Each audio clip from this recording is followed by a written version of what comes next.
요한계시록 2장 8절입니다.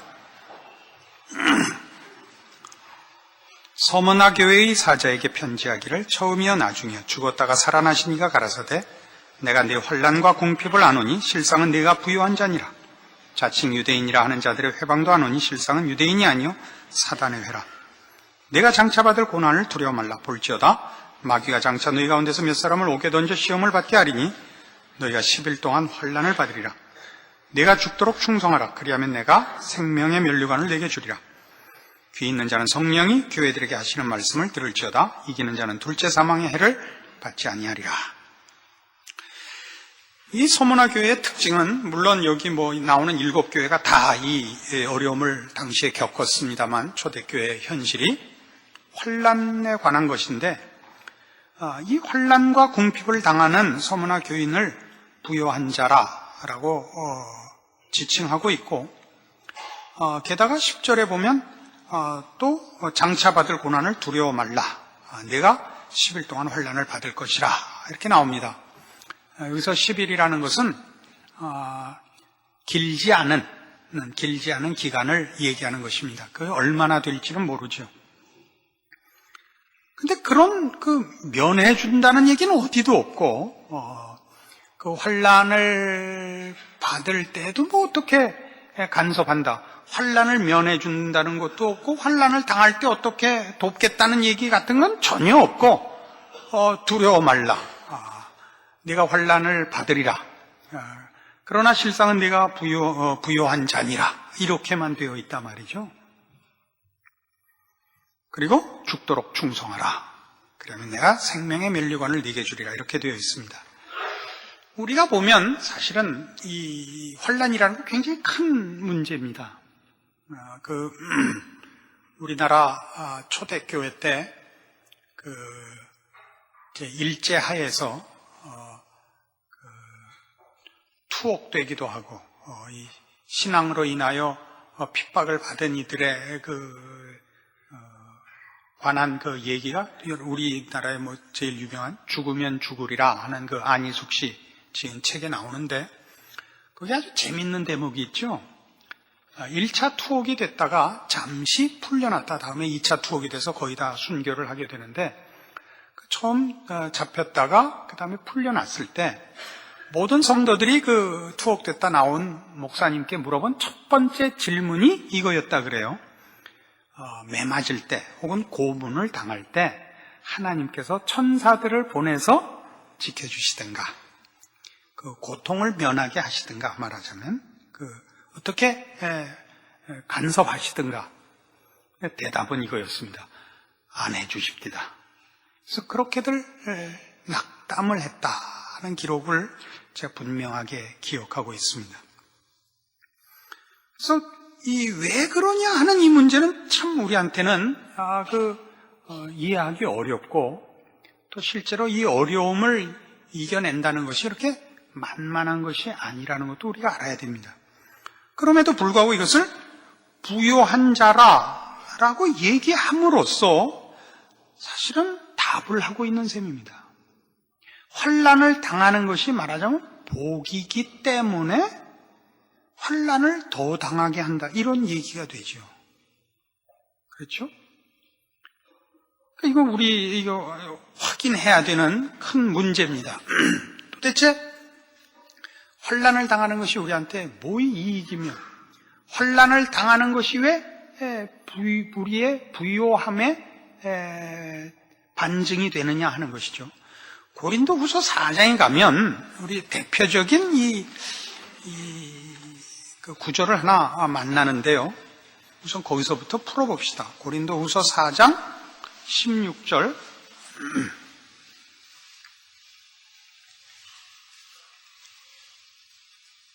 고린도후서 4장 16절입니다. 신약성경 290페이지. 그러므로 우리가 낙심하지 아니하노니 겉사람은 후패하나 우리의 속은 날로 새롭도다. 우리의 잠시 받는 환난에 경한 것이 지극히 크고 영원한 영광에 중한 것을 우리에게 이루게 함이니 우리의 돌아보는 것은 보이는 것이 아니요 보이지 않는 것이니 보이는 것은 잠깐이요 보이지 않는 것은 영원함이니라. 자, 여긴 분명히 17절에 있는 바대로 환난이 영원한 영광에 중한 것을 이룬다라고 명시하고 있단 말이죠.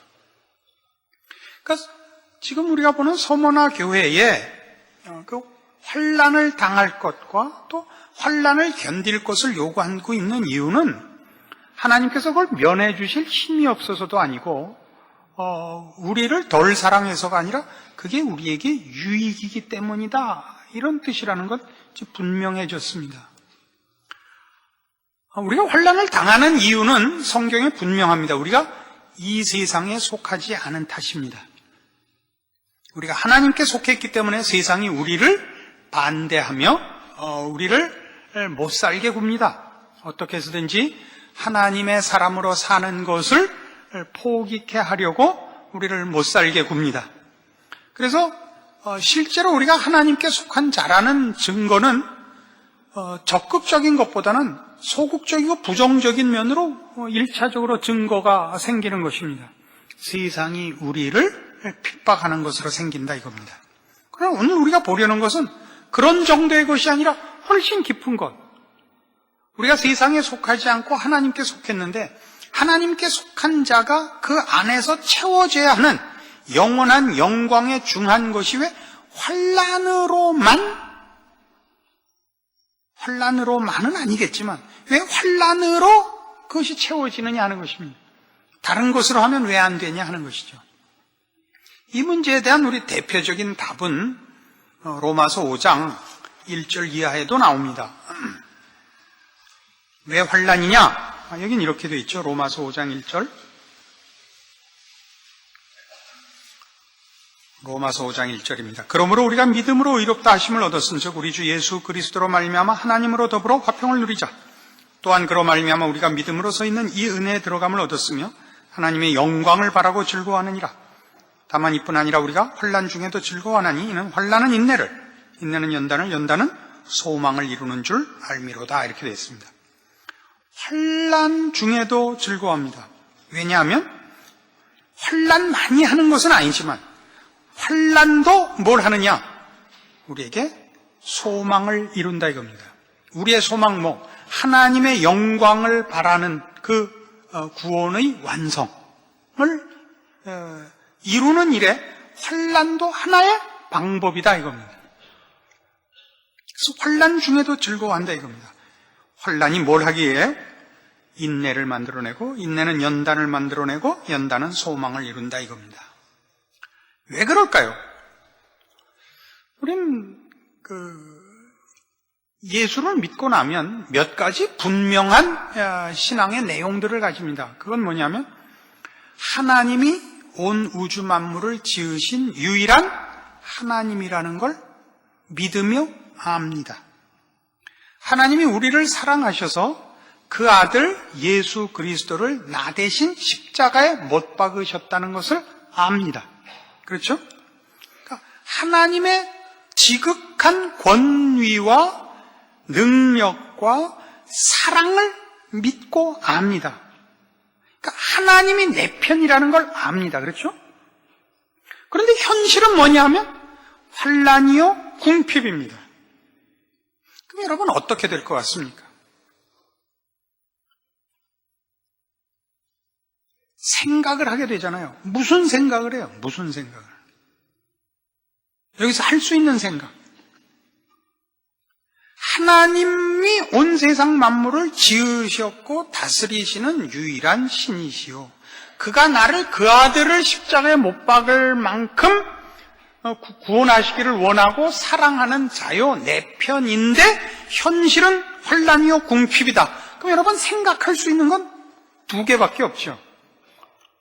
하나님이 계신 것과 하나님이 무슨 구원 운운하는 게 거짓말이든지, 그죠? 그게 아니면, 그게 아닌 뭐예요?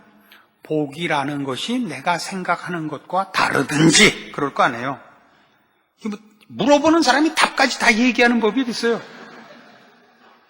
생각을 좀 해보라니까. 믿음은 생각을 안 하려고 그래요. 그렇지 않아요? 오늘 성가에 그냥 뿅 간 거예요, 다. 우리는 우리가 믿는 하나님, 우리가 믿는 기독교의 믿음의 내용들, 우리가 바라는 소망의 것들이 분명히 복입니다. 영광이요 승리라고 약속되어 있습니다. 그거를 여러 번 시험을 받습니다. 맞나? 내가 정말 제대로 믿고 있는 건가? 정말 하나님이 계신 게 맞나? 하나님 정말 나를 사랑하시는 게 맞나? 영원한 나라가 있고 내가 얻은 구원이 정말 확실한 것인가? 이런 의심을 안 할 수가 없는 현실을 겪게 되어 있습니다. 그런데도 우리가 이걸 놓지 않는 이유는 이것이 사실이고 우리의 영혼이 하나님을 알고 있기 때문에 이걸 부인할 수가 없습니다. 그러면 나중에 뭐가 남는다고요? 복이 뭐냐? 복이 뭐냐? 구원을 받았다는 게 무슨 뜻이냐? 이 생각을 하게 돼 있죠.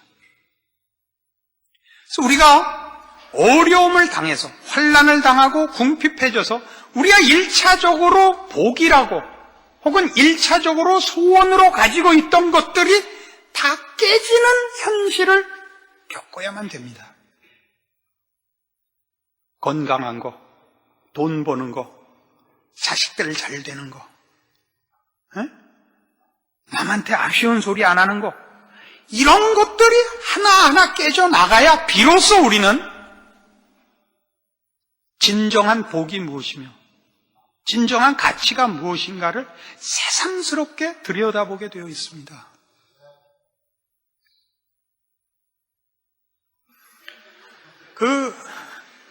여러분들도 스스로 이제 잘못을 알겠죠? 천국 가서 우리 둘만 있으면 어떡하죠? 아주 걱정되는데.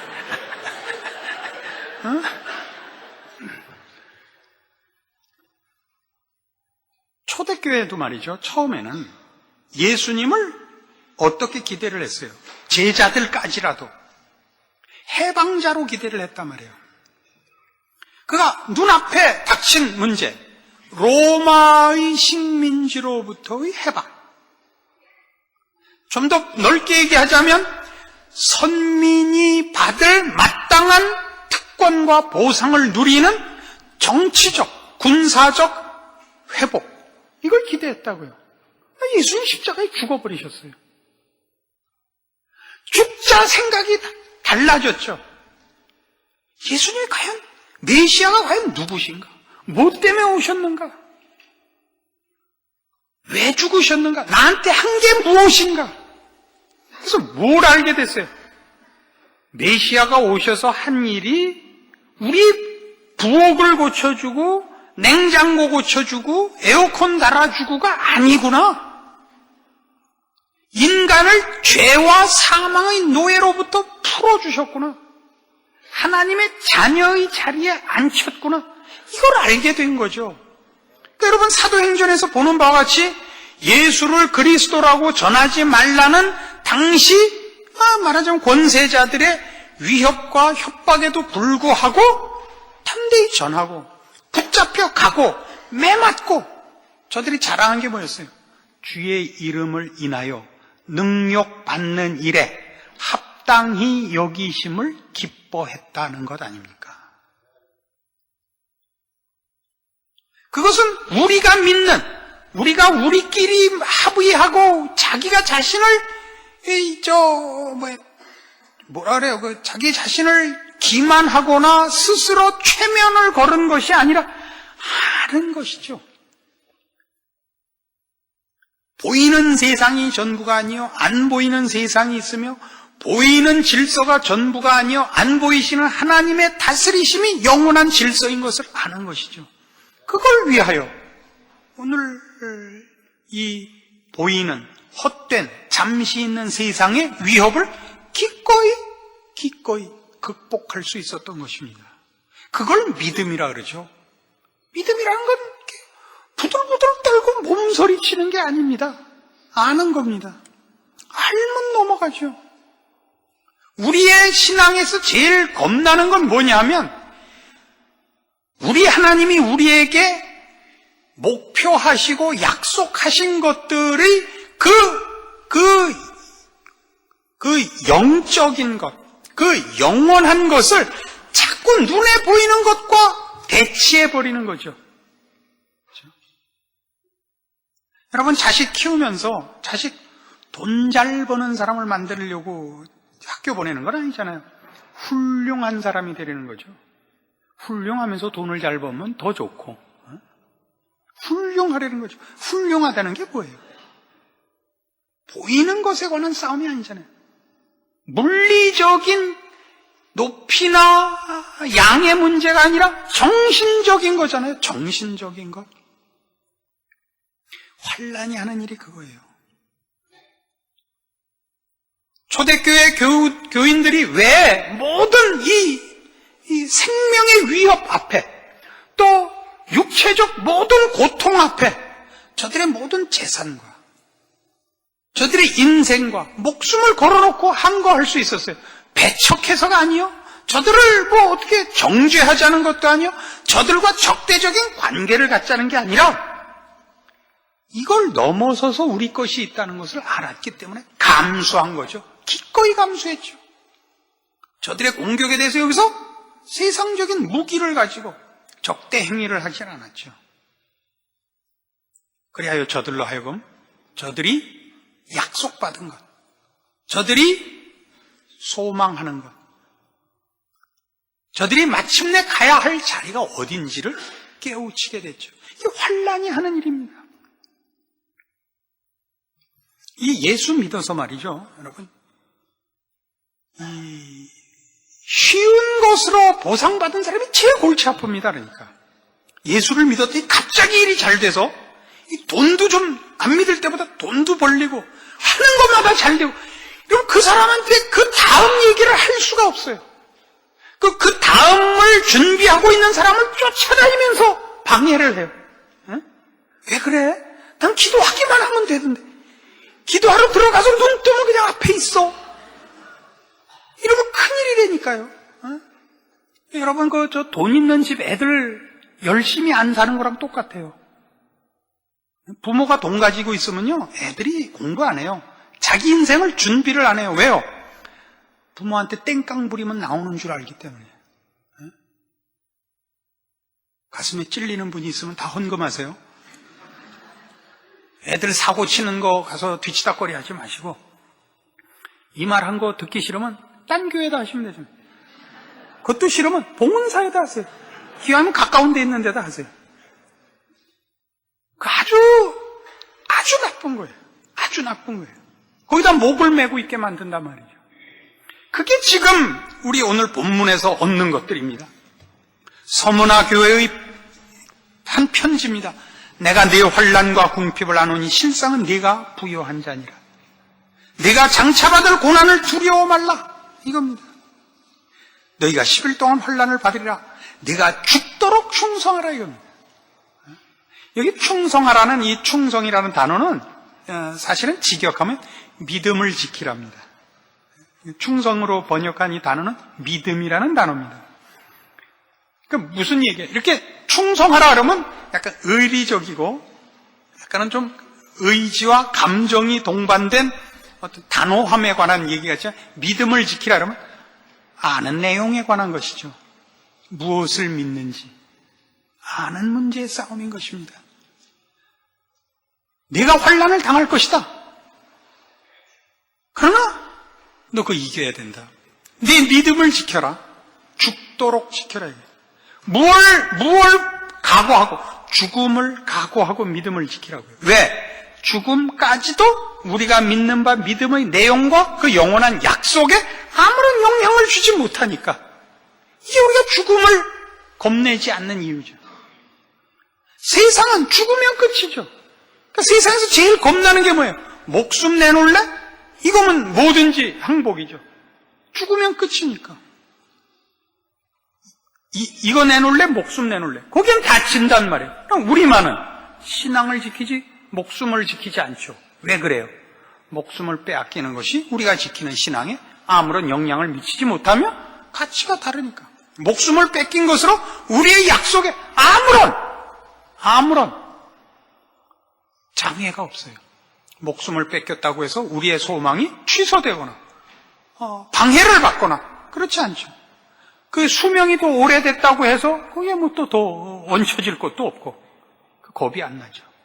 이게 말하자면 서문화 교회의 이 환난과 궁핍에 관한 그 의미요. 그것을 꿰뚫고 서 있는 우리의 믿음입니다. 그럼 자 봅시다. 이게 무슨 얘기예요? 말세에 관한 얘기입니다. 말세에 관한 얘기입니다. 말세는 성경적으로 얘기할 때 말세는 뭘 말세라냐면 예수님이 승천하시고부터 다 말세예요. 예수님 다시 오는 날까지가 다 말세인데 이 예수님께서 오셔서 우리에게 가르치신 걸로 다음 오심을 준비해야 돼요. 성경에서의 말세라는 것은 기간이 아니고 순서입니다. 이거랑 같아요. 우리 구약에 의하면 창세기 5장에 나오는 아담 자손의 그 족보 속에 제일 오래 산 사람이 누구예요? 무두셀라예요. 무두셀라가 969년을 살아요. 무두셀라 아버지가 누구예요? 에녹이에요. 에녹은 그 족보 속에서 아담 자손의 족보 속에서 유일하게 죽지 않은 사람이에요. 창세기 5장의 가장 중요한 단어는 죽었더라예요. 아담은 몇 세에 누구를 낳고 몇 년을 향수하고 죽었더라. 거의 다 900몇 살씩 살아서 혹 모르는 사람들은 야 오래 살아서 좋았겠다 이런 생각을 하는데 창세기 5장은 별명이 그래서 죽음의 장이에요. 죽었더라고. 마태복음 1장은 시작하면서 아브라함과 다윗의 자손 예수 그리스도의 세계라. 거기는 낳고 그래서 마태복음 1장은 생명의 책이라, 생명의 족보라 그래요. 거긴 죽음의 족보라 그러고 아담 자손의 족보를 별명을 그렇게 붙여요. 그래서 유일하게 안 죽은 사람이에요. 누구? 에녹. 에녹은 어떻게 했냐? 무두셀라를 낳고 그 후 300년을 하나님과 동행하더니 하나님이 저를 데려가심에 세상에 있지 아니하더라요. 에녹은 왜 하나님과 동행을 했을까? 그 기록만으로 보면 무두셀라를 낳은 것이 큰 그 하나의 계획이란 말이에요. 무두셀라를 낳은 후 300년을 하나님과 동행했단 말이에요. 무두셀라라는 이름은 그가 죽으면 심판이 임한다 그런 뜻입니다. 그러면 이제 이 에녹한테 하나님이 이런 계시를 준 거예요. 네가 아들을 낳을 텐데 그 아들이 죽는 날 내가 세상을 심판하겠다. 그래서 무두셀라가 죽은 날 노아의 홍수가 말하자면 임해요.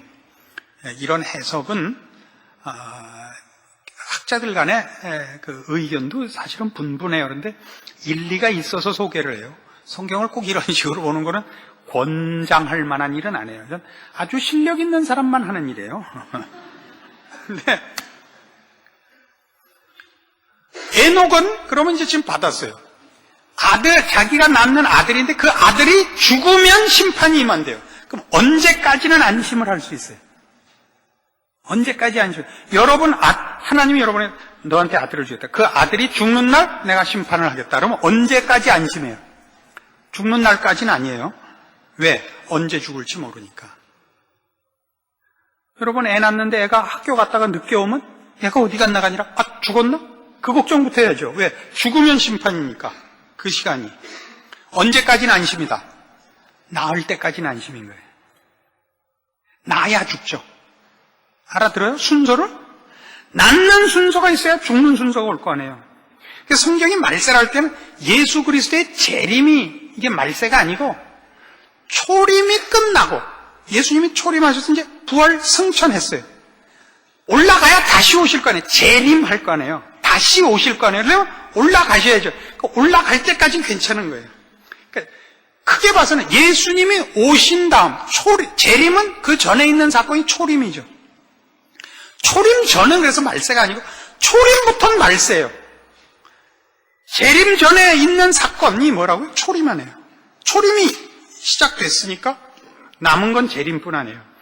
예수님이 오셔서부터는 말세예요. 그 기간이 얼마나 되느냐는 성경이 따지는 그 의미가 아닙니다. 그래서 예수님이 승천하시고 남은 건 이제 재림만 남았죠. 전부 말세예요.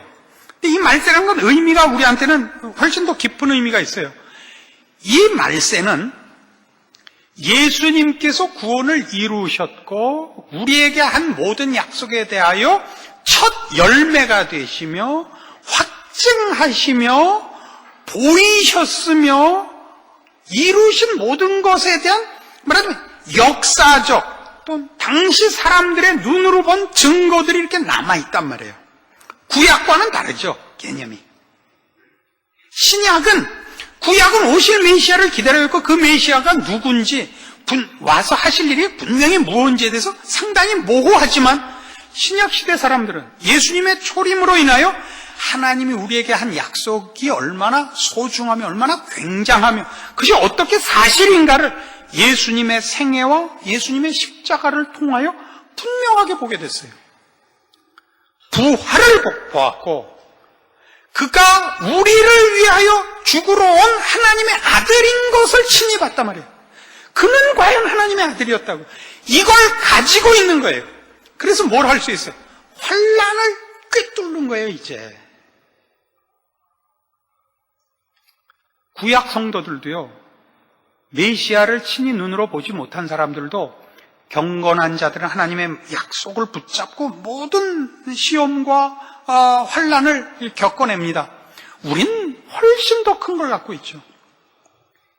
부활의 첫 열매를 보았으며 성령 하나님의 임재하심이 있는 훨씬 우월한 모든 증거와 약속들에 관한 분명한 것들을 우리가 소유하고 있습니다. 그렇게 만나는 거예요. 그런데 뭐가 있죠? 환난이 있다고요. 이걸 뭐하고 혼동할 것 같아요? 구약 성도들보다 더 많은 것을 갖고 있기 때문에 환난이 훨씬 견디기 쉬울 것이라, 아니 환난과 반대가 훨씬 약화될 것이라고 기대를 하지 말라고요. 그게 아니라 세상은 마지막 때가 가까운 줄 알고 더 세게, 더 무섭게 힘을 더 들여서 공격을 할 거예요. 구약 시대보다 훨씬 신약 시대는, 아니 이제 진정한 이 종말에는 더 큰 환난이 온다고요. 왜요? 마지막 때니까 최후의 결전을 하겠죠. 우리가 뭘로 이겨요? 우리가 하지만 믿음으로 이겨요. 그 믿음은 다만 글로 쓴 약속만이 아니요, 말로 들은 약속만이 아니요, 그 약속을 이루시기 위하여 오신 증인이시요 주인이시요 첫 열매요 우리를 대표하신 성자 하나님으로 확증된 거란 말이에요. 언제나 싸움은 이거밖에 없어요. 우리가 믿는 바 믿음을 어떻게 활용을 하려고 그러냐면, 내가 하나님의 자녀며 내가 믿음 생활을 하고 있는 것을 환난을 경감시켜서 확인해 주십시오. 이게 늘 떠나지 않는 거예요. 알아들으시겠어요? 그러지 말라 말이에요. 네가 장차 받을 고난을 두려워 말라라고요. 환난을 두려워하시면 안 돼요. 그것이 우리에게 얼마나 큰 몫을 하는지 몰라요. 그건 겁낼 필요가 없어요. 그걸 겁낼 문제가 아니라 여러분이 약속한 것, 예수를 믿는다고 고백한 것이 무엇을 목표로 하고 있고 무엇을 각오해야 되는지를 분명히 하시는 일만 남아있어요. 그러나 끊임없이 어디로 가요? 좋은 믿음, 좋은 믿음, 좋은 믿음으로. 우리 시중에 널려있는 이 종말에 관한 많은 그 잘못된 얘기들 중에 아주 대표적인 게 휴거예요. 휴거의 진정한 소원이 뭐냐면 마지막 환난을 면하는 거예요. 환난을 면하는 것은 계시록에 약속이 없습니다. 신앙이 좋으면 형통한 길을 걷는다는 약속은 성경에는 없습니다. 성경에는 언제나 하나님을 편들고 하나님의 자녀로 부름을 받은 자들은 세상으로부터 공격을 받는다고 되어 있습니다. 네가 장차 받을 고난을 두려워 말라. 여기다 밑줄 쳐놓으세요. 이제부터 신방 가는 집은 이게 써 있어야 돼요. 멋있는 걸로 안 써도 된다 그랬죠? 침 발라서 연필로 시험지에 써서 냉장고에 붙여놓으세요. 다음 구절 또 하라 할 때까지 이거예요. 아시겠죠? 밥풀로 붙여놓으세요. 뭐 침 발라서 붙여놓든지. 네가 장차 받을 고난을 두려워 말라. 죽도록 충성하라. 그리하면 내가 생명의 면류관을 내게 주리라.